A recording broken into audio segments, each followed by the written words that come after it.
las charlas de esta tarde y las de mañana por la tarde en realidad es lo que toda la vida se han llamado los seminarios, es decir, no es como las charlas, digamos, que hemos dado esta mañana, sino que a mí me gustaría que fuera muy activo, es decir, que fuera de participación de todos, porque al fin y al cabo son casos clínicos.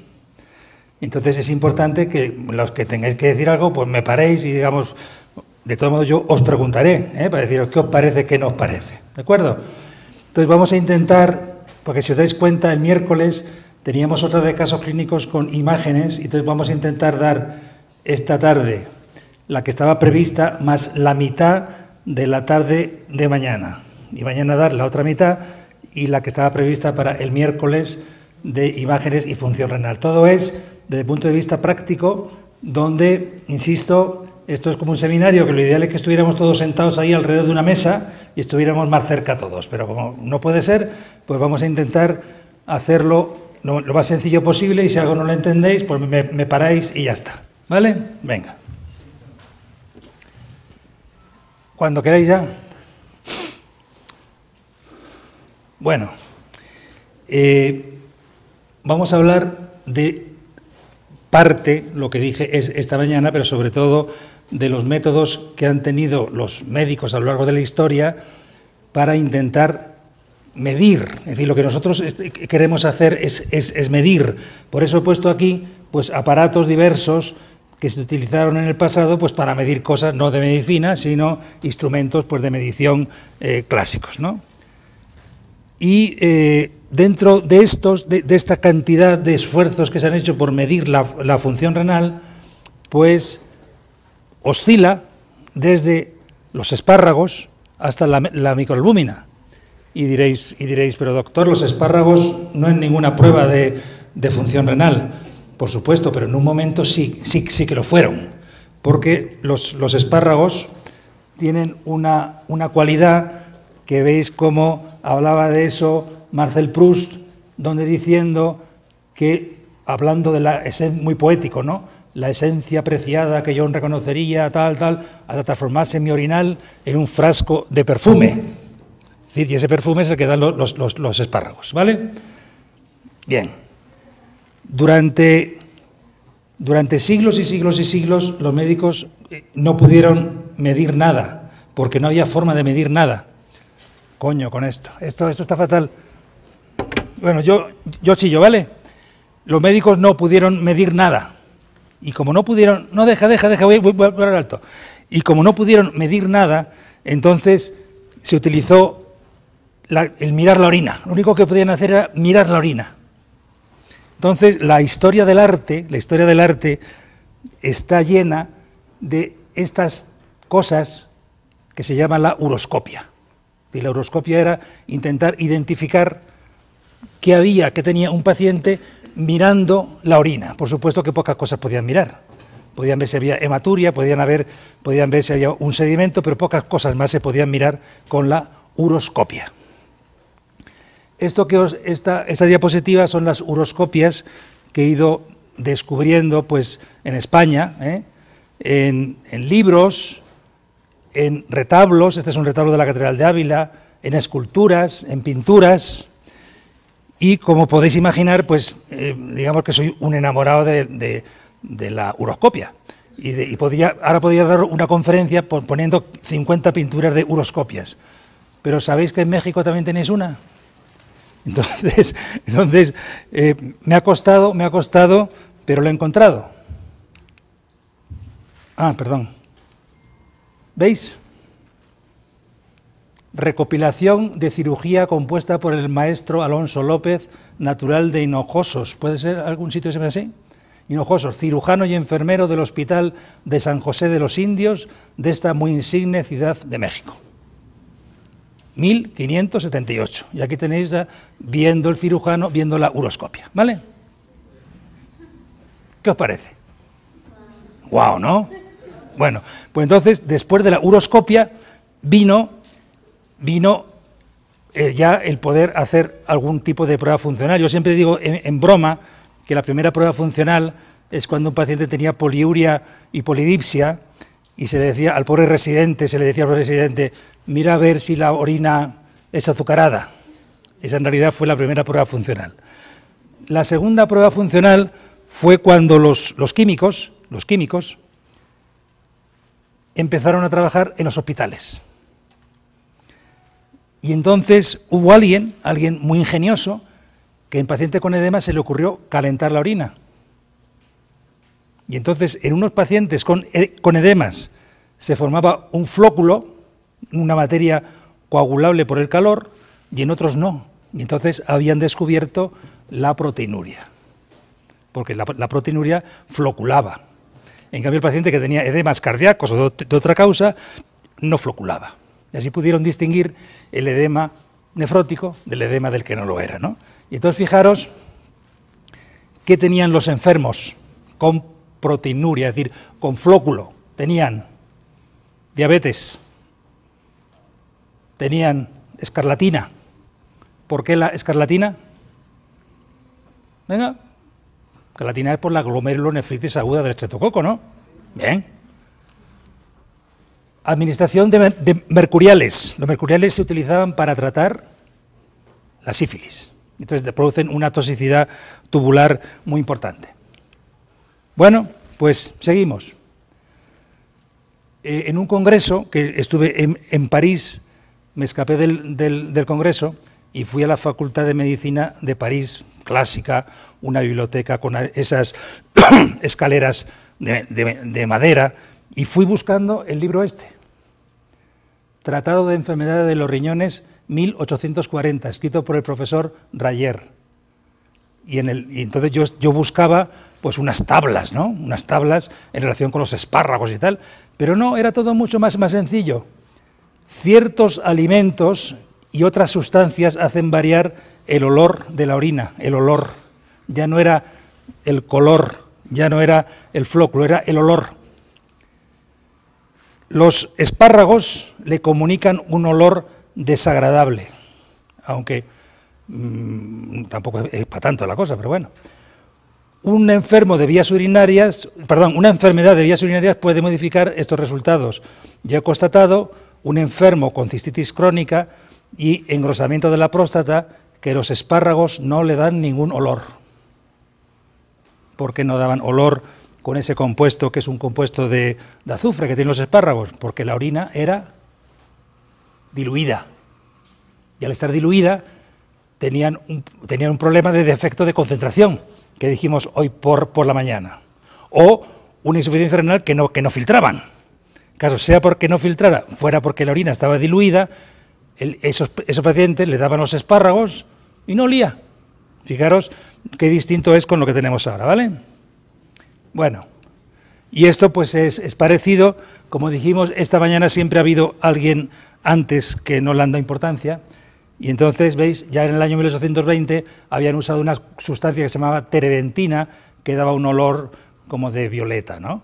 Y entonces luego hubo alguien que confirmó que los espárragos efectivamente, o había sustancias que daban olor, que eran un signo patognomónico de la enfermedad de Bright. La enfermedad de Bright era cualquier enfermedad renal crónica. Cualquier enfermedad renal crónica. Bueno, y estos son dos libros. Uno es del célebre García Márquez, donde hablaba de su orina purificada por los espárragos tibios y que daba el vapor de su orina fragante, los espárragos,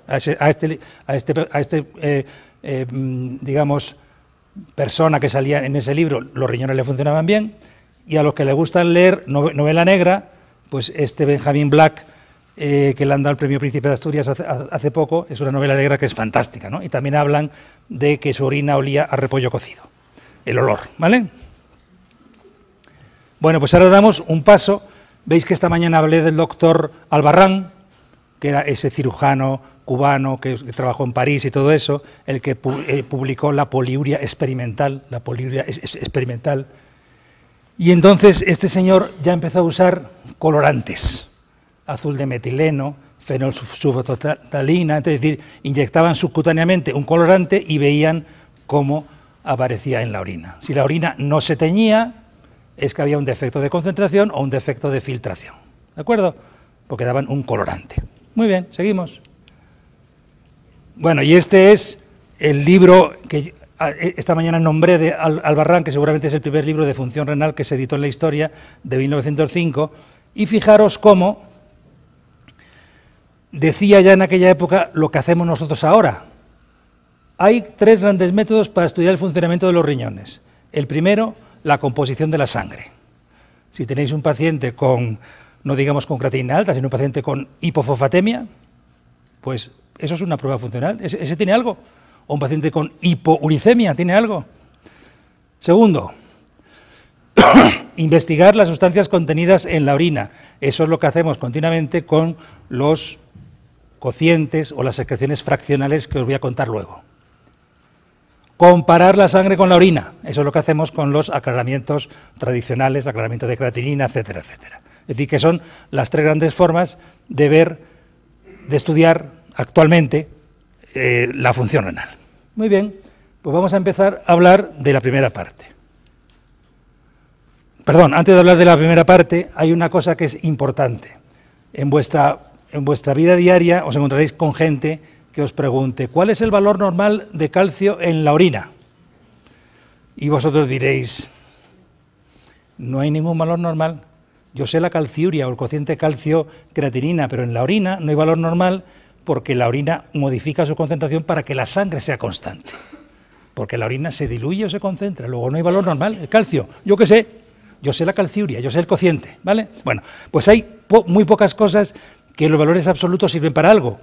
Y uno de ellos es la relación sodio-potasio en la orina. Siempre tiene que haber más sodio que potasio en la orina. Fijaros qué sencillo es. Más sodio que potasio. ¿Qué ocurre si tenéis menos sodio que potasio? Bueno, ya lo está diciendo aquí.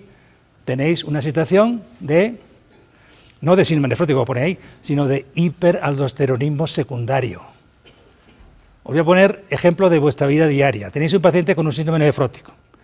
No sabéis si ingresarlo o no. Tiene edemas, pero poquita cosa, el niño está bien. Y entonces podéis decir, pues a lo mejor no hace falta ingresarlo, tiene un brote, a lo mejor puede venir mañana a la consulta o ir a su médico, lo que sea. ¿Cómo estoy seguro que puedo no ingresarlo? Bueno, pues si la relación sodio-potasio es mayor de 1, ese niño no puede estar contraído de volumen, porque no tiene hiperaldosteronismo. Si tienes un hiperaldosteronismo secundario, vas a empezar a reabsorber sodio, a intercambiarlo por potasio, y cada vez vas a tener menos sodio y más potasio. ¿Cuándo tienes que ingresarlo seguro? Cuando no hay sodio, porque si no hay sodio es que ya es un hiperaldosteronismo tan brutal que ha reabsorbido todo el sodio y por lo tanto ese niño seguramente vamos a tener que ponerle pues una infusión de seroalbúmina o diuréticos, lo que queráis. Es decir, que fijaros algo tan sencillo como esto os sirve para saber si a un paciente con síndrome nefrótico tenéis que ingresarlo o no. Si tiene más sodio que potasio, te podéis decir, señora, váyase tranquila y mañana venga usted a la consulta o vaya usted a su médico. Ahora, si no tiene sodio en la orina, dice, esto es serio, ¿vale? Bueno, pues vamos ahora con una cosa que es importante y entonces, pues ya sabéis toda la historia de Funatín, cómo surge y todo eso. Yo tampoco os voy a contar aquí un rollo, pero sabéis que el sobrediagnóstico de acidosis tubular que hay aquí, que hay en Venezuela, pues es un problema, y además es un problema de prestigio para vuestro país. Y entonces la gente joven, que son los que estáis aquí, son los que tenéis que resolver esto. Es decir, no se puede diagnosticar una acidosis tubular porque un niño crece mal sin hacer las pruebas necesarias y absolutamente necesarias para el diagnóstico. Y eso es una cosa que la gente joven son los que tenéis que resolver eso. ¿Y cuál es el parámetro más sencillo? Pues el más sencillo es el cloro. ¿Por qué? Bueno, pues mirar esto es los célebres diagramas de Gainball, donde nos dice que la suma de iones positivos es igual a la suma de iones negativos. Hay una electroneutralidad en la sangre. Electroneutralidad, tanto positivos como negativos. ¿Qué ocurre si tenéis una acidosis metabólica de las de verdad? Pues si tenéis una acidosis metabólica, tenéis que tamponar esos hidrogeniones porque si no, el paciente se muere. Entonces, como tenéis que tamponarlo, esos hidrogeniones se tamponan en el hueso en todas las células del cuerpo y en el bicarbonato que hay en la sangre. Por lo tanto, ¿cuál es la consecuencia? Pues la consecuencia es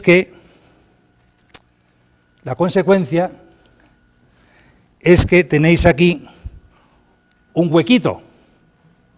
Si yo tampono el bicarbonato, tenéis un huequito y tiene que haber electroneutralidad. ¿Cómo subo el huequito para que haya electroneutralidad? Bueno, pues eso lo sabéis perfectamente. Si hay un anión extra, un ácido orgánico, un fosfato, sulfato, pues entonces neutraliza. Pero si no hay ningún anión, para que haya electroneutralidad, entonces lo que ocurre es que sube el cloro. Es decir, que siempre que tenéis una acidosis tubular renal, tenéis que tener por narices hipercloremia mayor de 110 miliequivalentes litro. Y eso lo tenéis que, siempre que tengáis un diagnóstico que os viene, este niño tiene acidosis tubular, hay que decir, y el cloro, porque el cloro tiene que estar alto. ¿De acuerdo? Y entonces, esto que hablamos del cloro es mirar por el otro lado el célebre anion gap. ¿Qué es el anion gap? Pues el anion gap es la diferencia entre el sodio, veis que llega aquí, menos el cloro más bicarbonato. Es decir, el anion gap es esto, el huequito este, lo que está marcado con la raya. Si tenéis una acidosis con un anión sobrante, con un anión en exceso, entonces el anion gap va a estar alto y el cloro va a ser normal. Por eso, en los casos de acidosis tubular, el anion gap es normal. Sodio menos cloro más bicarbonato es lo normal. En cambio, cuando hay una acidosis láctica o acidosis por lo que sea, entonces os sale alto porque hay un anión y en ese caso el cloro es normal. ¿De acuerdo? O sea, cuando tenéis acidosis tubular renal, salvo que haya insuficiencia renal, hay hipercloremia. Y cuando es una acidosis porque hay otro anión, es normoclorémica. Y es muy sencillo para distinguir unas acidosis de otras. ¿De acuerdo? Esto que os pongo, por ejemplo, es una pregunta que se hace en España en el examen MIR, cuando van a entrar la gente joven, vais a entrar de residente, ¿no? Entonces, fijaros lo que pregunta. La acidosis hiperclorémica se ve en todos los cuadros siguientes, excepto hiperclorémica. Excepto, es decir, os pregunta por uno, pues ese uno tenéis que buscar el que tiene una acidosis normoclorémica, es decir, cuando hay un anión extra. ¿En cuál de estas hay un anión extra? Acidosis láctica, ya está. ¿Entendéis? Otra preguntita. Solo una de las siguientes no causa acidosis metabólica hiperclorémica. Pues tenéis que buscar alguna en la que sea normoclorémica porque hay un anión en exceso. ¿Cuál es? Los salicilatos. ¿De acuerdo? ¿Sí? Bueno, seguimos. Pues como os decía antes, toda la vida la eliminación de solutos se hace con orinas en las que no hay tiempo y orinas en las que hay tiempo. Los cocientes son orinas donde no hay tiempo. Un filtrado glomerular, etcétera, pues es orina de 12 o de 24 horas. Y sobre todo acordaros de esto, que en orina no hay valores normales en términos absolutos. ¿De acuerdo? Bien, seguimos. Esto es el tema de la litiasis, por eso he puesto el piedrote este de un cuadro de mente de Magritte. Pero hoy en día, tanto en adultos como en niños, podemos medir las causas, o sea, tenemos los valores de normalidad de las 6 causas más frecuentes que dan cálculos. En adultos, cuando es de 24 horas, menos en el calcio, es miligramos día, y en los niños siempre viene referido a kilo día o a 1,73. Luego están los cocientes, calciocreatinina, oxalatocreatinina, cistina, creatinina, citratocreatinina, tal. En niños cambia con la edad, y en adultos no. Pero eso me imagino pues que lo sabéis, ¿no? Es decir, podemos, y luego pues recordaros que dentro de las causas de cálculos hay 4 por exceso, es decir, donde hay exceso de sustancias, que son calcio, oxalato, ácido úrico y cistina, y 2 por defecto, es decir, dan cálculos cuando hay poco, porque son protectores, que son el citrato y el magnesio, que son las 6 cosas que tenéis que medir en un paciente con litiasis renal. Si queréis leer un poquito de lo que estamos haciendo ahora en el hospital mío, esto creo que está libre en internet, y es un artículo que hemos publicado en el cual decimos que seguramente hoy en día ya no hace falta recoger orina de 24 horas. La razón, bueno, las razones serían mucho, tendríamos que hablar mucho. Lo que ocurre es que hoy en día existen fórmulas, de las que hablaremos luego, existen fórmulas para calcular el filtrado glomerular renal sin necesidad de recoger orina de 24 horas, no solo la de Schwartz, sino hay otras muchas que han proliferado en los últimos tiempos. Y cómo los cocientes en orina cambian a lo largo del día. Podéis tener un paciente que tenga el calcio en la orina normal, por ejemplo, por la tarde, y durante la noche tener el calcio alto. O sea, que puede cambiar y, bueno, si lo leéis veréis todas las razones que ponemos para decir que a lo mejor ya no hace falta coger orina de 24 horas. Vamos. Bien. Lo que ocurre es que para llegar a donde quiero yo llegar, que es a que sepáis, tengáis claro cómo se hacen los aclaramientos fraccionales, tenemos que llegar a la fórmula clásica del aclaramiento de creatinina. Entonces, la fórmula clásica, ya sabéis, os han dicho en la facultad, os dijeron una cosa que es mentira. Os dijeron que toda la creatinina que en la unidad de tiempo se filtra es toda la creatinina que en la unidad de tiempo aparece en la orina, ¿no? De tal modo que podéis hacer la igualdad esta, ¿no? Creatinina por volumen es igual a creatinina por volumen. En sangre, P en plasma y la U en orina, ¿no? Esto lo han contado en fisiología renal, por ejemplo, ¿no? ¿Por qué digo que es falso? Porque sabéis que la creatinina se secreta en el túbulo proximal, sobre todo cuando hay insuficiencia renal, ¿no? Eso lo sabéis. Entonces, si despejáis en la fórmula esta el volumen en sangre, la creatinina pasa al denominador. Y esa es la fórmula clásica de los aclaramientos, ¿no? Que es creatinina urinaria por volumen urinario dividido por creatinina en sangre. Esa es la fórmula que todos sabéis, ¿no? Lo que pasa es que en niños luego se corrige por la superficie corporal y tal. Pero bueno, vamos a dar un siguiente paso porque quiero volver ahora a esta fórmula para que veáis un concepto muy sencillo que yo decía esta mañana, que era el volumen por ciento, el volumen corregido por 100 de filtrado. Entonces vamos a ir a eso. Bien. En situación normal, el agua que hay contenida en 100 mililitros de sangre se reabsorbe el 99% del agua que se filtra y en la orina aparece el 1%. ¿Cómo puedo calcular eso de forma sencillísima? Pues vamos a ir a la formulita de antes. Entonces, en la formulita de antes dijimos que la creatinina que se filtra es la creatinina que en la unidad de tiempo aparece en la orina, ¿no? Lo que dijimos antes. Pero alguien puede decir, mire doctor, yo quiero saber qué volumen de orina se corresponden por 100 de sangre, por 100 que se filtra. ¿Vale? Y entonces, en ese caso, despejáis el volumen y la creatinina urinaria pasa al denominador. Por eso esta es la fórmula que os puse hoy. Algo tan sencillo, esto es válido a partir del año. Es decir, imaginaros que os viene una mamá y os dice, mire, doctor, mi niño orina mucho. Y vosotros decís, vale, tiene usted un análisis donde tenga usted la creatinina en sangre y en orina, pero aislado. Entonces, hacéis la cuenta y si os sale mayor de 1, pues ya podéis decir que tiene poliuria. Si os da menor que 1, no. Hace un año por ahí nos pasó el caso ese. Un paciente oncológico que tenía un tumor, había tenido un tumor que estaba muy cerca de la zona de la vejiga, ya no me acuerdo qué tumor era, ¿no? Y entonces de repente lo mandan urgente al hospital. Y dicen, este niño tiene poliuria. Y entonces, claro, ¿qué piensas? Pues que ha recidido el tumor, que ha comprimido los uréteres, que ha producido una hiperpresión, produce un daño renal, defecto de concentración y poliuria, ¿no? Y entonces teníamos la suerte de que venía con la creatinina en sangre y orina. Hicimos la cuentita esta es la cuentita, es muy fácil de hacer, ¿no? Y nos salió 0,4, porque ya digo que es normal hasta 1. y le dije, señora, tranquila, que su niño no tiene poliuria porque el volumen por ciento es normal, es menor de 1, es 0,4.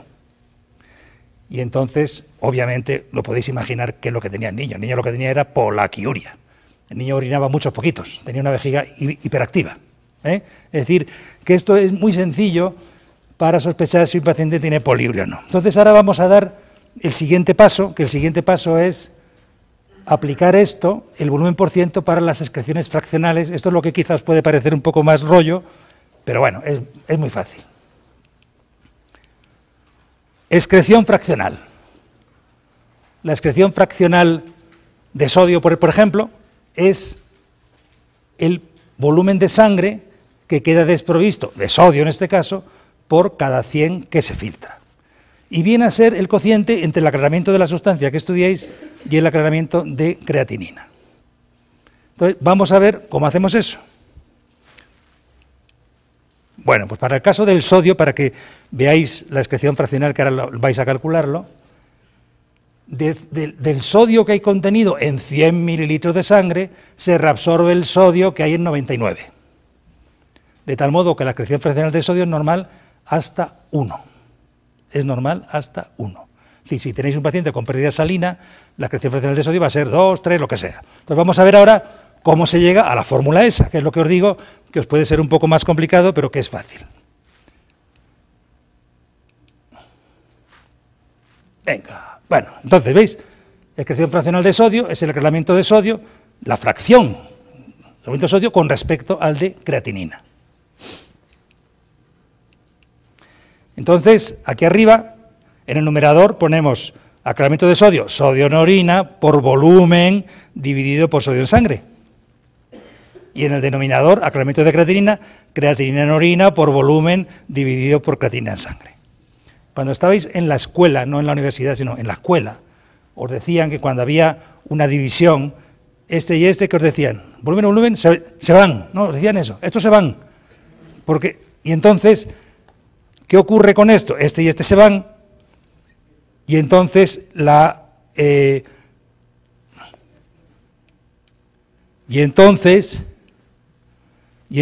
si os dais cuenta, la creatinina esta sube aquí arriba, y el sodio baja, y entonces tenéis esto, ¿no?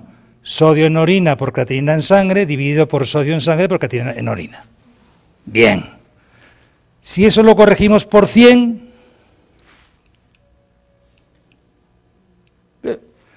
esto que os sale aquí, que es el volumen por ciento que os acabo de contar. Entonces, si queréis calcular excreción fraccional de sodio, pues es el volumen por 100 por el sodio en orina dividido por el sodio en sangre. Es decir, es como con los aclaramientos de cualquier aclaramiento, pero en lugar de estar el volumen en mililitros minuto, está el volumen por ciento. Es muy fácil, ¿de acuerdo? Primero calculáis el volumen por ciento, lo multiplicáis por el sodio en orina y lo dividís por el sodio en sangre. ¿Vale? Bien, vamos a dar otro pasito. ¿Por qué con el fósforo no se hace esto? Con el fósforo se usa el TRP. Pues porque el fósforo fue el primero. El fósforo es el TRP es lo que se reabsorbe. Vais a ver qué fácil es. Si yo tengo el fósforo que está contenido en 100 mililitros y excreto 5 a 15%, ¿cuánto se reabsorbe? Pues 100 menos, por ejemplo 10 pongamos, se reabsorbe 90. Eso es el TRP. Entonces, si calculáis la eliminación de fósforo, primero calculáis la excreción fraccional de fósforo, es decir, esto, como hemos hecho antes con el sodio, igual. Entonces es fósforo en orina dividido por el fósforo en sangre por el volumen por ciento, como hicimos antes con el sodio.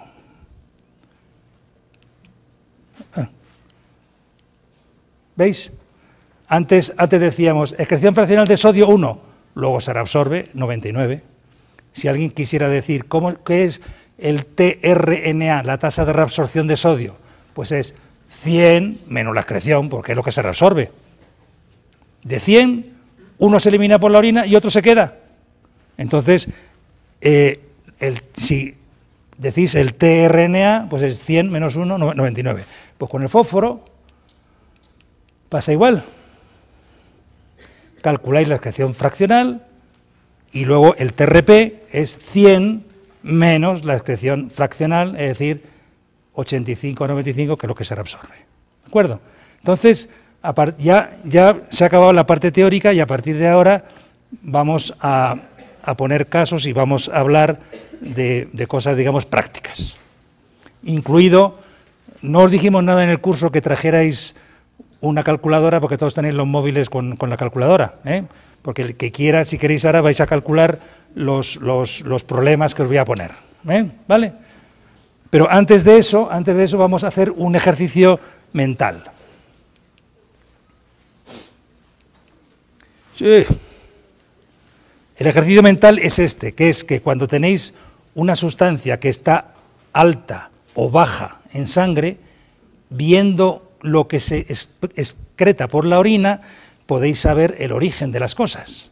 Ejemplo, si yo tengo hiperuricemia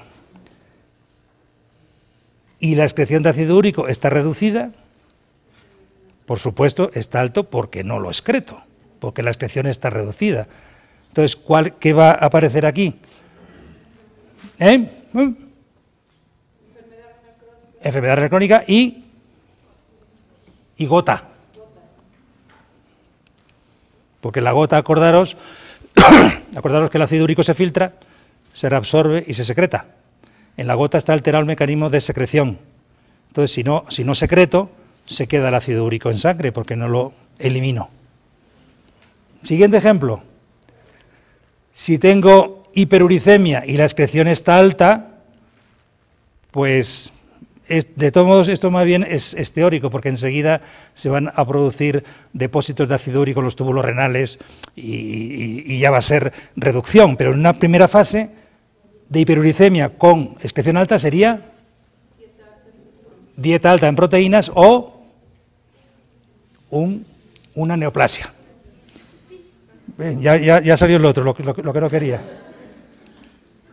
Bueno, esto ya lo habéis visto, espero que algunos no lo hayáis visto. Si tengo hipouricemia y no excreto, lo tengo bajo en sangre y encima no echo, pues tiene que ser que no produzco, que entonces es la santinuria. Vaya, hombre, estoy fino yo hoy. Si tenéis hipouricemia y excretáis mucho, pues obviamente el ácido úrico está bajo porque excreto mucho. Y entonces es una tubulopatía. ¿Vale?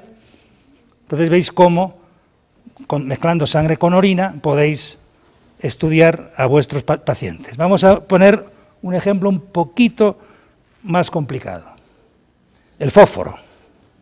Porque con el fósforo uno se confunde con el TRP y la fosfaturia, pero vais a ver que es fácil. Si yo tengo hiperfosfatemia y la tasa de reabsorción está baja, es decir, reabsorbo poco, quiere decir que a pesar de que elimino, sigue estando alto en sangre, ¿no? ¿Eso qué sería? Una insuficiencia renal crónica con hiperparatiroidismo secundario. ¿Vale? ¿Sí? Vale. Si tenéis hiperfosfatemia y el TRP está alto, es decir, que me quedo, el riñón se queda con todo, quiere decir que la hiperfosfatemia es porque el riñón se queda con todo, por eso tengo hiperfosfatemia. ¿Qué va a aparecer ahí? Hipoparatiroidismo. Si no tenéis PTH, no perdéis fósforo. Por lo tanto, se lo queda todo el riñón. Acordaros que la PTH es una hormona fosfatúrica. ¿De acuerdo? Venga. Que luego va a salir el otro. No. Si tenéis hipofosfatemia y la tasa de reabsorción está alta, es decir, que estoy intentando recuperar esto, pero no puedo, reabsorbo, pero a pesar de eso tengo el fósforo bajo, eso va a ser un raquitismo ¿de qué tipo? Y pues no. Si no tengo fósforo y a pesar de que me lo quedo, sigue estando bajo, Pues tiene que ser un déficit de fosfato, que acordaros que es lo que tienen algunos de los niños prematuros. A pesar de las leches ricas tal en fósforo, algunos tienen eso, ¿vale? Y ahora sí, si tenéis hipofosfatemia y la reabsorción está baja porque pierdo mucho, va a ser una tubulopatía, pierde fósforo. ¿De acuerdo? O un hiperpara. Bueno, esto vais pensando y vais viendo cómo es fácil. ¿De acuerdo? Bueno, pues entonces, ahora os voy a poner un pequeño detalle y luego ya pasamos a los casos clínicos. ¿Cuál es el pequeño detalle? Pues el pequeño detalle es que de eso habló la doctora Peralta el otro día, no sé si estabais vosotros, es que hay un cociente nuevo, un cociente que existía desde el año 64, pero que se está empezando a usar ahora, que es un cociente el único donde no está la creatinina, que es el cociente calcio-citrato. Entonces, es una forma de indicar riesgo de cálculos. Y eso ya no depende, digamos, si es un niño, un adulto, si es de noche, si es de día, porque esto se ha hecho en un laboratorio. Si la relación calcio-citrato es mayor de 0,33, hay riesgo de formar cálculos. ¿Vale?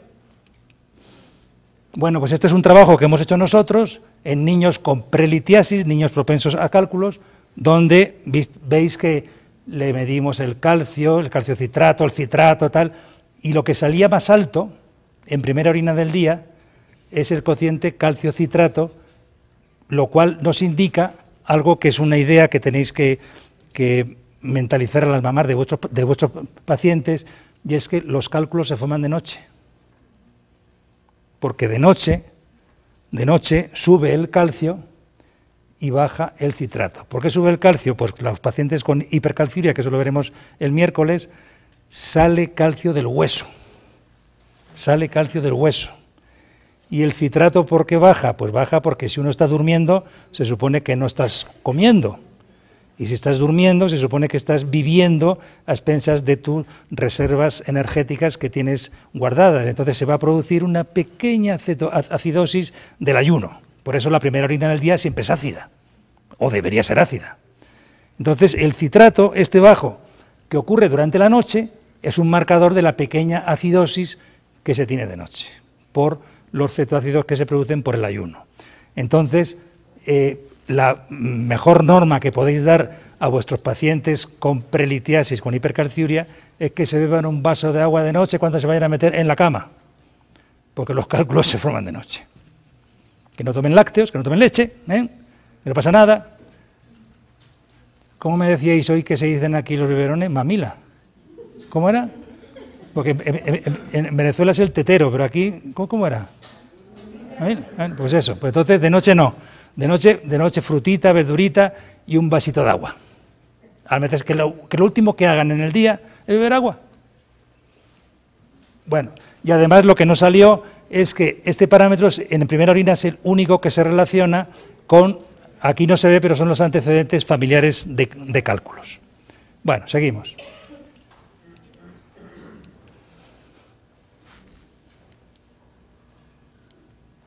No, es que debería salir una diapositiva. Coño. No, debería salir una diapositiva, y es por qué no hacemos excreciones fraccionales de, por ejemplo, de oxalato. O excreciones fraccionales, vamos a ver, de oxalato. Pues porque el oxalato no se mide en sangre. O de citrato, porque el citrato no se mide en sangre. ¿Por qué cuando hacemos las excreciones fraccionales tampoco se hace de calcio y de magnesio? Porque si se hace de calcio y magnesio tendría que hacerse con el calcio iónico y con el magnesio iónico. Por eso es por lo que la excreción fraccional habitualmente se hace con el sodio, potasio, cloro, ácido úrico, se puede hacer con el bicarbonato, pero bueno, básicamente es con eso. Bueno, pues vamos entonces con los casos clínicos.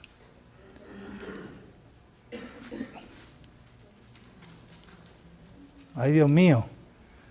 Un paciente de 2 meses. Entonces ya si queréis coger vuestras calculadoras de los móviles y por favor intentar a ver qué os sale. Entonces tenemos un niño de 2 meses que vomita, sube mal de peso y tiene polidipsia. La madre dice que el niño le ofrece agua y entonces el niño quiere beber mucha agua. Entonces ella cree que el niño tiene mucha sed, bebe mucha agua, ¿no? Un niño de 2 meses que vomita y sube mal de peso. Entonces aquí podemos calcular 2 cocientes.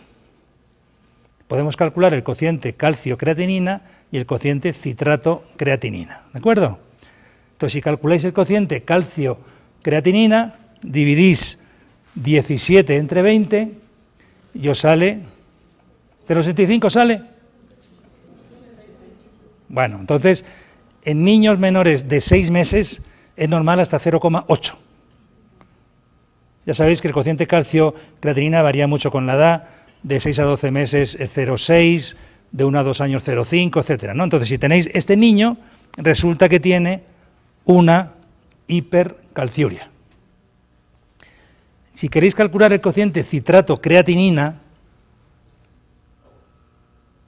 tener cuidado, porque es muy fácil dividir 60 entre 20, ¿no? Pero las unidades de volumen no coinciden. Y además el resultado del citrato-creatinina se da en miligramo-gramo. Se da en miligramo-gramo. Bueno, pues en casa, si lo hacéis con calma, veréis que hay que multiplicar por 100 para que salga el resultado en miligramo-gramo. Tenéis que convertir que las unidades sean tenéis que esto pasarlo a miligramo-litro y esto pasarlo a gramo-litro. Entonces hay que multiplicar por 100, creedme que es verdad. Entonces lo que tenéis que hacer es dividir el citrato por la creatinina y multiplicar por 100.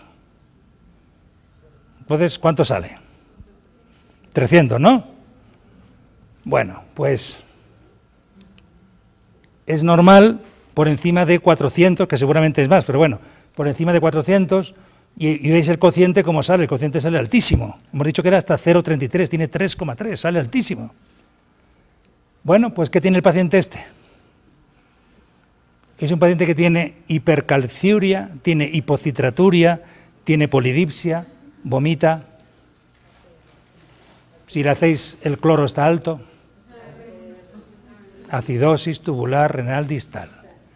Nunca aceptéis un diagnóstico de acidosis tubular sin cloro alto, sin hipercalciuria. Algún paciente puede tener el calcio normal, pero bueno, suelen tener hipercalciuria y tienen hipocitraturia, porque la hipocitraturia es un marcador de acidosis. Yo sé que en vuestros hospitales os ponen pegas con el citrato, porque el citrato es más caro, pero a vuestros jefes, más que al jefe de servicio de pediatría, a los administradores tenéis que decirles que para hacer vuestra nefrología básica os hace falta un osmómetro y os hace falta medir el citrato, porque si no se os van a escapar muchísimas cosas. ¿Vale? Y luego habría una tercera cosa que también tendrías que pedir, que veremos luego, que es la cistatina C, para sobre todo valorar muy bien los niños con enfermedad renal crónica cuando está empezando. Bueno, pues entonces eso es una acidosis tubular renal, y esta es la descripción primera de la acidosis tubular del año 36, donde los niños tenían poliuria desde el comienzo, acidosis y nefrocalcinosis, que es otra condición que tienen la gran mayoría de los pacientes con acidosis tubular renal. ¿De acuerdo? Y nefrocalcinosis, 1936. Bueno, pues venga, vamos con el siguiente caso. Esta es una paciente mía que está con una niña de su edad. ¿Veis el retraso de talla tan importante que tiene? Esta niña tenía un polidramnios, prematuridad, se deshidrata con facilidad y defecto de concentración. Vamos a calcular el volumen por ciento. Entonces el volumen por ciento es creatinina en sangre por 100 dividido por creatinina en orina, hemos dicho. La fórmula del volumen por ciento es la única en lo que en el numerador aparece lo de la sangre. ¿Vale? Entonces multiplicáis 0,42 por 100, lo dividís por 15,8 y os sale ¿cuánto? 42 entre 15,8.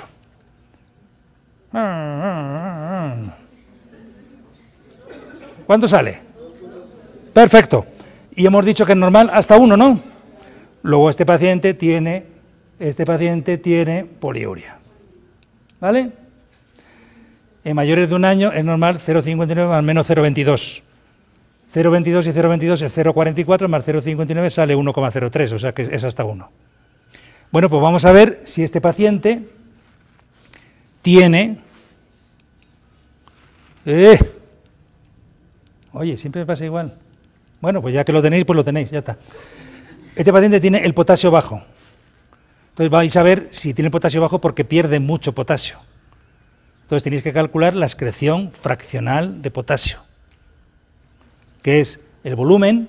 Ahora ya todo es la orina en el numerador. Volumen 2,6 por potasio en orina, que es 43, dividido entre 2,5. ¿De acuerdo? 2,6 por 43 dividido por 2,5. Y entonces, si hacéis la cuenta, os sale 45, ¿no? ¿Sí?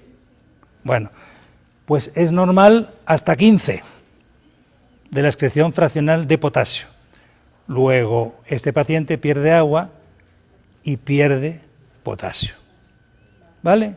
¿Qué es lo que tiene? Un síndrome de Bartter, ¿no? Porque tiene el polidramnios que os dijo esta mañana la doctora Rosa, ¿verdad? Síndrome de Bartter.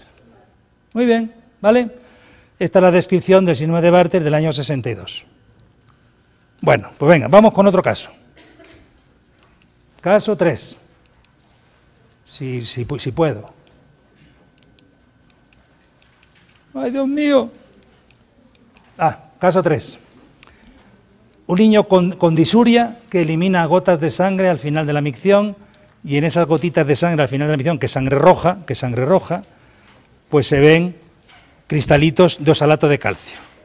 Y entonces vamos a intentar saber la causa. ¿De acuerdo? Pues venga. Vamos a calcular primero el volumen por ciento, a ver si este niño tiene poliuria o no. Entonces multiplicáis la creatinina 0,6 por 100, hemos dicho antes, y lo dividís por la creatinina en orina. 0,6 por 100, 60. 60 entre 80, ¿cuánto sale? 0,8, una cosa así, ¿no? Luego, es que no lo quiero poner porque es que si no va a salir todo. Entonces, no tiene poliuria. Si no tiene poliuria, ya hemos dicho esta mañana, no va a tener ninguna enfermedad renal grave. Porque hemos dicho que, o por lo menos no va a tener insuficiencia renal, porque la insuficiencia renal enseguida se altera el manejo renal del agua. En las tubulopatías, casi en todas, se altera el manejo renal del agua, menos el raquitismo hipofosfatémico. Es decir, que si tiene, fijaros que sencillo. Solo sabiendo que el 1% es menor de 1, ya sabéis que con una cosa gorda no tiene. Bueno, seguimos. Vamos a ver si tiene hipercalciuria. Entonces tenéis que dividir 10 entre 80. ¿Cuánto sale? 0,12. 0,12 es normal, porque hemos dicho que... hemos dicho, no, pero sabéis todos que el cociente calcio-creatinina por encima de 4 años es por encima de 0,20. Como tiene 0,12 es normal. Luego este paciente no tiene ni poliuria ni hipercalciuria. Vamos a ver si pierde ácido úrico. Entonces tenéis que calcular la excreción fraccional de ácido úrico. Entonces vamos a ver si... Entonces es el volumen, que era 0,75, por el ácido úrico en orina, que es 30, y lo dividís por el ácido úrico en sangre, que es 4,5. ¿No? ¿Cuánto sale? 5. Es normal hasta 12. Luego tampoco pierde ácido úrico. ¿Vale? Y si hacéis el cociente, oye, siempre me pasa igual, si hacéis el cociente citrato-creatinina, acordaros que hay que multiplicar por 100, 200,00 dividido entre 80, os sale 250. El citrato-creatinina es normal por encima de 400, luego la causa de esta pequeña hematuria con disuria y con cristaluria era una hipocitraturia. Si no, en vuestro hospital nos hacen el citrato, ¿no os enteráis? ¿Vale? Hipocitraturia. Bueno, pues hay una enfermedad de todos los días, de todos los días, quiero decir, una enfermedad clásica de la pediatría, que cursa con hipocitraturia, diarrea y síntomas pulmonares graves. ¿Sabéis cuál es? La fibrosis quística. Pues la fibrosis quística es La fibrosis quística se demostró que tenía hipocitraturia en el año 1982. Entonces, siempre que tengáis pacientes con fibrosis quística de larga data, es decir, que lleven tiempo, tenéis que medirle el citrato creatinina o al menos pedir una ecografía. Porque hay pacientes con fibrosis quística con hipocitraturia y con cálculos, ¿de acuerdo? Y no es acidosis tubular, porque no hay hipercalciuria. Venga, ahora vamos a dar otro pasito. ¿Veis que esto es fácil, no? Esto está tirado, ¿no? Caso 4. Tenéis un paciente con genuvaro, tiene el fósforo bajo, pues seguramente es un raquitismo, ¿no? Pero tenéis que demostrar que pierde fósforo. Y hemos dicho que con el fósforo no es solo la excreción fraccional, sino que hay que hacer el TRP. Luego vamos a ir por partes. Lo primero que tenemos que hacer es el volumen por ciento, que es el que entra en la fórmula de la excreción fraccional. Volumen por ciento, ¿cuánto es? 20, o sea, 0,2%, que es 20, ¿no? Dividido en 63, ¿qué sale? 0,3, una cosa así, ¿no? Sale 0... Bueno, sale 0,31, creo. 0,31, vale. Vamos a calcular la excreción fraccional de fósforo. Entonces multiplicáis el 0,31 por el fósforo en orina y lo dividís por el fósforo en sangre, excreción fraccional de fósforo. ¿Vale? Volumen por ciento por fósforo en orina dividido por fósforo en sangre. ¿Cuánto sale? 26, ¿no? Bueno, pues esa es la excreción fraccional, pero con el fósforo se usa el TRP en homenaje a los pioneros. Luego es 100 menos la excreción. Muy bien. Entonces sale 73, es normal de 85 a 95. Luego habéis demostrado que este paciente tiene el fósforo bajo no porque tenga déficit de fósforo, sino porque tiene una tubulopatía, pierde fósforo, porque el TRP es menor de 85. ¿Vale? ¿Seguimos? Cuando digáis nos vamos, ¿eh? Bueno, vamos a ver si con este caso afináis. 5 años, retraso mental, cataratas, glucosuria, acidosis hiperclorémica, orinas alcalinas. Si tenéis acidosis hiperclorémica con glucosuria, solo puede ser una cosa. Fanconi, una tubulopatía. Fanconi no. El síndrome de Dettoni-Debré-Fanconi es la tubulopatía proximal completa, se pierde todo. Y hemos hablado solo de 2 cosas. Luego tenéis que decir tubulopatía proximal, aún no podéis decir Fanconi. ¿Vale? Fanconi cuando se pierde todo. Tubulopatía proximal, yo sé que pierde glucosa y que seguramente pierde bicarbonato es decir, que tiene una acidosis tipo 2 y por eso tiene la hipercloremia. ¿Vale? Entonces vamos a ver si además este paciente, si tiene un Fanconi o casi un Fanconi. Es decir, si pierde agua, si pierde calcio y si pierde fósforo. Pues vamos a hacer nuestras cuentas que ya sabemos hacer. Vamos a calcular primero el volumen por ciento. Creatinina en sangre por 100, es decir, 48, ¿no? Dividido entre 17,6. Eso queda, eso tiene que dar altísimo. 2,7. Es normal hasta 1, luego tiene poliuria. Fijaros qué fácil. ¿Sí? Vamos a ver si tiene hipercalciuria. Hacemos el cociente calcio-creatinina. Dividís 18 entre 17, pues sale una burrada, ¿no? Sale 1 y pico. Es normal hasta 0,20, luego tiene una hipercalciuria de campeonato. Vale. Oye, ya me pasó otra vez. Excreción, vamos a ver si pierde potasio. Pues es el volumen por ciento, 2,7, por el potasio en orina, dividido por el potasio en sangre, ¿no? ¿Cuánto sale? 29. ¿Os sale eso o no? Hemos dicho que la excreción fraccional de potasio es hasta 15. Luego este paciente pierde agua, pierde calcio, pierde potasio, pierde glucosa y pierde bicarbonato. Para que dijéramos que fuera un Fanconi, pues nos faltaría el ácido úrico, nos faltaría que tuviera proteinuria tubular, pero bueno, es casi un Fanconi. ¿Qué tiene el niño este? No, yo digo enfermedad. ¿Qué enfermedad da cataratas, retraso mental y tubulopatía? Muy bien. Y aquí tenéis el artículo original de cuando Lowe publicó su enfermedad. Tenéis el típico niño con retraso mental, cataratas, tubulopatía grave, etcétera, etcétera. Ya sabéis que ese es producido por mutaciones en el CLCN5, que es el mismo canal que está mutado en la enfermedad de Dent. En algunos casos de enfermedad de Dent, perdón, que es el gen que se llama, lleva el nombre de el CLCN5. ¿Vale? Venga, caso 6. Bueno, este caso 6 es una tontería. Este caso 6 es una tontería, pero es un poco para hablar de lo que hablamos hoy de la prueba de concentración. Y esto es la época en la que yo aún no estaba muy seguro que la prueba de concentración era muy sensible, ¿no? Entonces veis que es un niño que tiene una pelvis considerable, que llegué a hacerle una urografía pensando en una estenosis pielo-ureteral, pero un niño que concentra 1022, es decir, mucho más por encima del límite que creo que dijimos esta mañana, que era 800, 835 por encima del año, pues este niño no puede tener hiperpresión en la vía urinaria.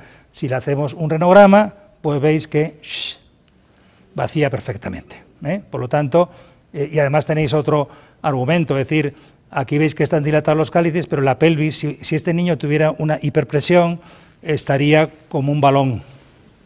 La presión se transmitiría por todas las paredes igual. Y entonces veis que aquí aquí no hay hiperpresión, es decir, la pared no se ve que esté digamos, presionada por un exceso de presión, por una obstrucción. ¿Vale? Bueno, pues ya hemos terminado. Si queréis, si no estáis cansados, damos la mitad de lo que vamos a dar mañana, para que el miércoles no haya tantas cosas. Pero antes, espera. No, que simplemente, ya que empezamos con los libros de los espárragos, pues hablar de otro libro, que es este, donde nos decían que hacían las comadronas en la antigua Inglaterra. Entonces fijaros cómo tenían un papel de tornasol para medir la acidez de la orina, consideraba que si la orina era ácida era normal, tenía un densímetro.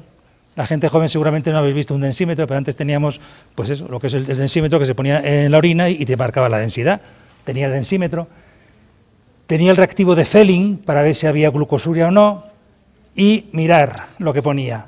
Y en el tubo de ensayo con orina le puse a hervir la mitad superior, el líquido no se volvió blanco ni espeso, lo que indicaba la ausencia de albúmina. Aquella técnica que dijimos que era como se demostró la proteinuria por el calor. Y luego una señora que tenía eclampsia, pues esta sí, la pobre, calentó la orina y se volvió turbia, que tenía la proteinuria. Y ese es otro libro que también es bueno, pues si lo queréis leer. Entonces, damos la mitad de lo de mañana, ¿queréis? Pues venga, vamos. Son unos cuantos casos y ya está. Y mañana damos la segunda mitad y damos una charla que es muy bonita de morfología y función. Cuando quieras.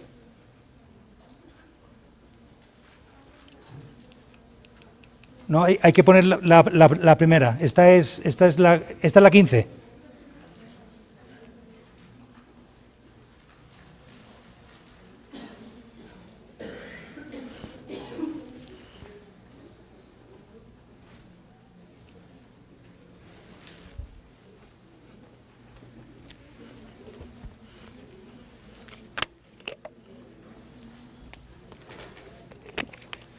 Bueno, pues empezamos con la uroscopia de México, Entonces vamos a hablar de más casos clínicos.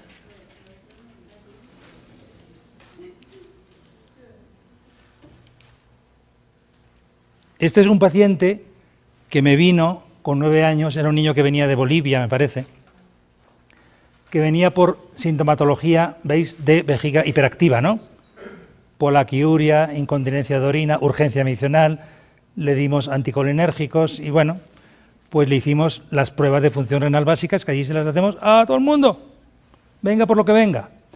Entonces a este sí se le hizo la creatinina en sangre, la microalbúmina es normal hasta 3 microgramos por micromol, que equivale a 30 miligramos gramo, lo que estéis acostumbrados a hacerlo en miligramo gramo, ¿no? Y durante 3 veces no concentraba. Entonces, esto era lo que os dije yo hoy, que nosotros hemos cambiado, ya no pedimos cistografía o no porque el niño tenga infección de orina, pedimos cistografía o renograma o lo que sea, intentando explicar cuando hay un defecto funcional o morfológico. Es decir, este niño porque tiene el uréter grande, pues tendré que hacer una cisto. Este niño porque no concentra, pues tendré que hacer una cisto, tendré que hacerle una gammagrafía. Entonces, este niño le hicimos una cistografía que era normal y le hicimos un DMSA donde tenía 2 hermosas cicatrices, una en cada riñón. Este niño, cuando le hicimos la anamnesis, nos dijo que nunca había tenido infecciones de orina en su vida, pero infecciones de garganta había tenido muchísimas infecciones de garganta. Ya sabéis, yo cuando hablo con la gente joven, incluso con los papás, les digo que lo más difícil en pediatría es informar a los papás, ¿verdad? ¿Verdad que es difícil que se queden con la idea? Informar a los padres y ver la garganta.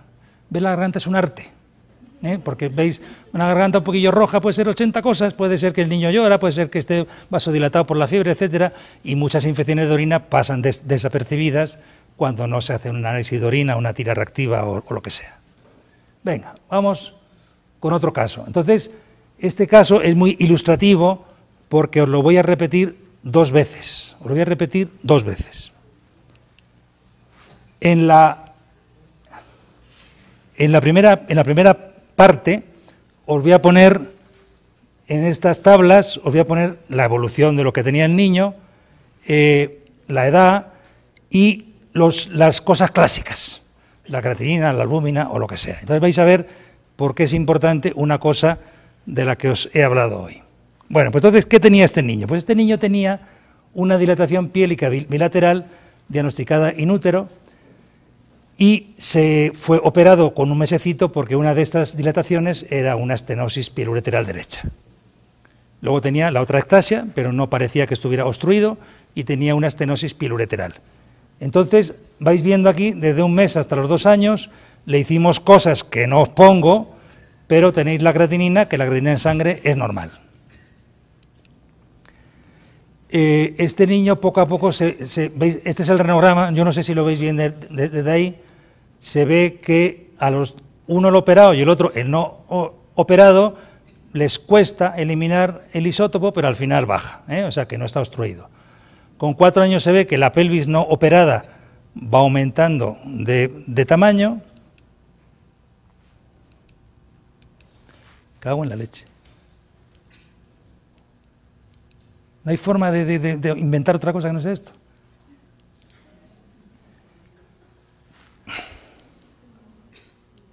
Pues si no es eso, a ver, esto, ya. No, si no es eso, es la sensibilidad del asunto este. Bueno, entonces veis que con 4 años y con 5 años le hacemos una creatinina que es normal, le hacemos un DMSA, por lo que fuera, no tenía cicatrices. Y este niño, ya cuando tenía 5 años, en el riñón que era aparentemente sano, pues hizo otra estenosis. O sea que tenía una estenosis que se operó con 1 mes de un lado y del otro lado se operó a los 5 años, ¿no? Porque hizo otra estenosis. Durante la evolución que va de los 6 a los 14 años, pues creatinina en sangre normal, aquí aparece una hipercalciuria, la microalbúmina, ya os he dicho que en esta unidad de microgramos por micromol es hasta 3, o sea, no perdía albúmina, aquí un poquito de calcio, le hicimos un renograma, estaba bien operado, y entonces lo lógico es que la gran mayoría, pues digáis, ¿y por qué no la ha dado de alta? Después de operarlo a los 5 años, ¿por qué lo está viendo hasta los 14? Si ese niño está bien operado, ¿por qué no le hemos dado de alta? Ya os voy a decir por qué no le hemos dado de alta. Entonces ahora os voy a poner otra vez las diapositivas. Ah, no, perdón.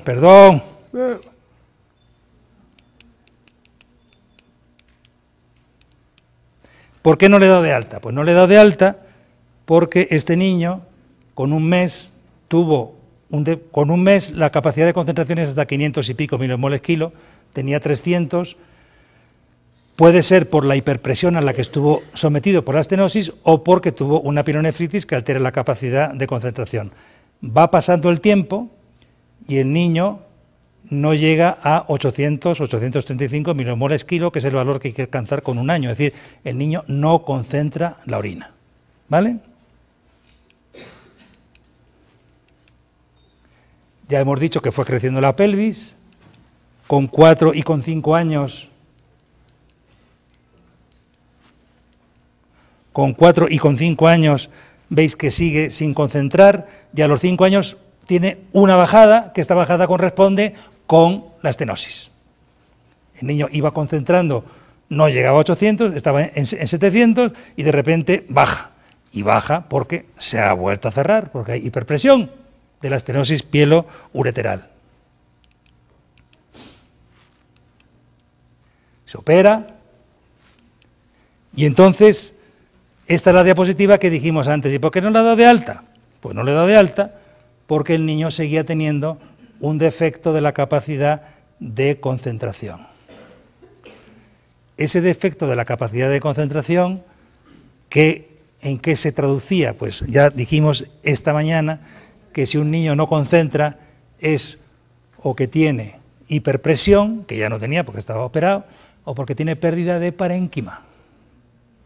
Luego este niño tenía pérdida de parénquima. ¿En qué se tradujo eso en la adolescencia, que es la edad un poco crítica de nuestros pacientes renales? Pues se tradujo en que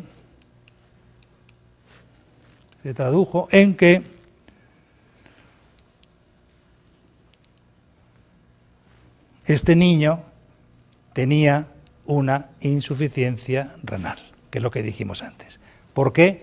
Porque en las estenosis pielo-ureterales dijimos también esta mañana que también puede haber pérdida de parénquima. Si tiene una pielonefritis, pues pielonefritis, pero también hay displasia, es decir, no solo hay displasia en el reflujo, también hay displasia en niños con uropatías obstructivas como es la estenosis pielo-ureteral.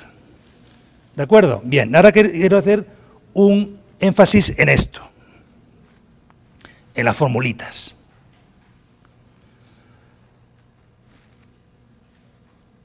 Hoy en día, bueno, voy a decir una cosa. Hasta que yo tuve la cistatina, tuve niños con insuficiencia renal que no me daba ni cuenta que tenían insuficiencia renal hasta que les vi que tenían la PTH alta, porque la creatinina, haciendo la fórmula de Schwarz célebre con la K de 0,55, ¿no?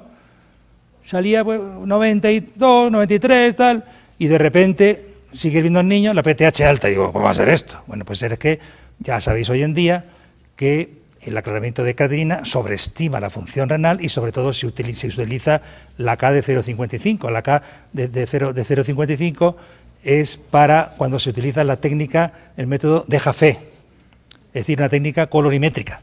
Pero si una de las cosas que tenéis que mirar en vuestros hospitales es qué técnica utilizan para la creatinina en sangre. Porque si es el método de Jaffe es 0,55, pero si es la fórmula de la creatininasa, la enzimática es 0,41.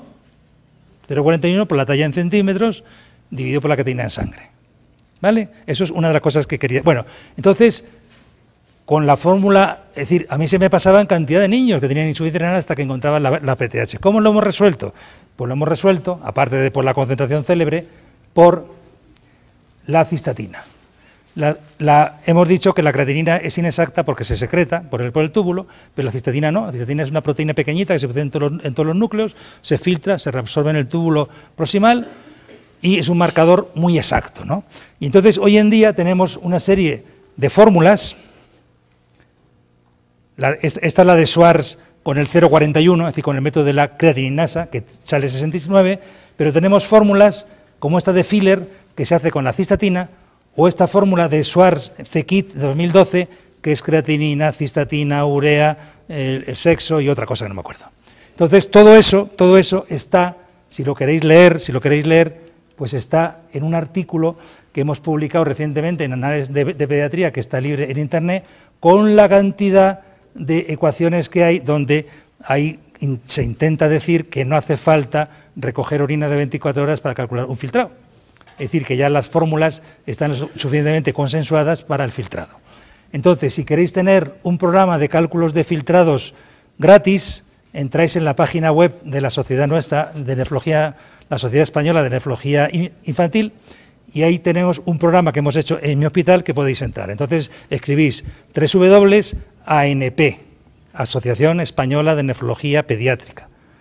Tener cuidado porque suele salir Asociación Española de Numismáticos Españoles, que es lo mismo, pero entrar en la nuestra. Y entonces veréis que ahí aparece un programa que es el programa que los utilizamos en la consulta continuamente para calcular los filtrados sin recoger orina de 24 horas. Lo que ocurre es que se necesita, para muchas de esas fórmulas se necesita la cistatina, que es la otra cosa que os dije que tenéis que intentar en vuestros hospitales que os pongan. El osmómetro, el citrato y la cistatina, porque si no os van a escapar muchas insuficiencias renales si usáis la creatinina solo. ¿De acuerdo? ¿Vale? Bueno, pues entráis www.anp, incluso hay una forma de entrar para móviles también. Y entonces podéis tener el programa ese y lo podéis usar en vuestra consulta cuando queráis. Lo que pasa es que si no tenéis la cistatina, solo podréis calcular el de Schwartz, el de 0,41. Bueno, y vamos a dar ya el último caso y nos vamos.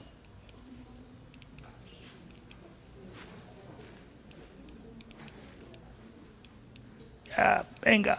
Ahí.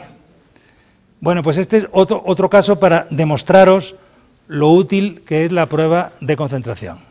Y esto es un caso que es una paradoja. Tenéis un paciente que tenía unos calculitos, ¿no? Que tenía una creatinina en sangre de 1,09 y calculado el filtrado por la fórmula de Schwartz de 0,41 salía 58. Es decir, tenía una insuficiencia renal, ya era estadio 3, porque era menor de 60. Y concentraba bien. Eso es una paradoja. Eso yo con este paciente aprendí mucho y me autoafiancé en que la prueba de concentración es utilísima como marcador de si el parénquima está intacto o no. Bueno, total que esto no cuadraba, ¿no? Un niño que concentra maravillosamente bien y tiene una insuficiencia renal importante. Ahí pasa algo. Bueno, si queréis hacer las cuentas, las hacéis, y si no, pues os la voy diciendo yo, como este paciente, si hacéis el cociente calcio-creatinina, si dividís 1,9 entre 45,1, os sale una calciuria que es bajísima, ¿no? Vamos a ver si consigo, sale 0,04, que es bajísima. Si calculáis el osalato creatinina, que, bueno, eso depende de qué unidad utilicéis vosotros, nosotros utilizamos en milimoles por mol, salía normal, y si calculáis el citrato creatinina, tenía 228 y el cociente calcio-citrato, vaya hombre, el cociente calcio-citrato era 0,18, es decir, tenía hipocitraturia, pero fijaros qué curioso, no tenía riesgo de formar cálculos con hipocitraturia. ¿Por qué? Porque no tenía calcio. Estaba en la adolescencia, estaba yendo todo el calcio al hueso. Hay muchos niños con hipercalciuria que la gente dice, ya se curó. No es eso, sino que muchas hipercalciurias en la adolescencia va tanto calcio al hueso que transitoriamente la calciuria es normal. Cuando dejen de crecer volverán a tener el calcio alto. Bueno, pues como este niño no tenía calcio, 0,04, tenía hipocitraturia, pero la cuenta sale normal, es decir, este niño formó los cálculos antes. Ahora no tenía riesgo de cristalización porque el cociente era normal. Seguía concentrando mal y seguía dando el filtrado mal. Y la hipocitraturia era lo que produjo los cálculos. ¿Sabéis? ¿Os imagináis qué tenía el niño este? Bueno, pues es una cosa que tenéis que acordaros siempre cuando tengáis una insuficiencia renal que no tengáis claro, pues lo que tenéis que hacer, pues es otra imagen de los cálculos, lo que tenéis que hacer es estudiar la esfera tiroidea. Porque este niño tenía la TSH por las nubes y tenía un hipotiroidismo producido por anticuerpos antitiroideos. Entonces, este niño concentraba bien porque su parénquima estaba bien, pero tenía insuficiencia renal porque tenía una reducción del flujo plasmático renal producido por los niveles bajos de hormona tiroidea. Y entonces, eso es una cosa que está descrita como, ¿veis? Hipotiroidismo que parece una insuficiencia renal crónica en nefropatía de reflujo. Y es porque la hormona tiroidea es fundamental en la regulación del flujo plasmático renal. Si tenéis hipotiroidismo, baja el flujo plasmático renal, que esto, veis que estos son artículos que se han publicado sobre el tema, y esto es pues como la hormona tiroidea, veis, es importante porque cuando existe están bajas las resistencias vasculares, cuando no existe están altas, entonces entra menos sangre en el glomérulo y por eso tienen la insuficiencia renal. ¿De acuerdo? Hasta mañana, que os vaya bien.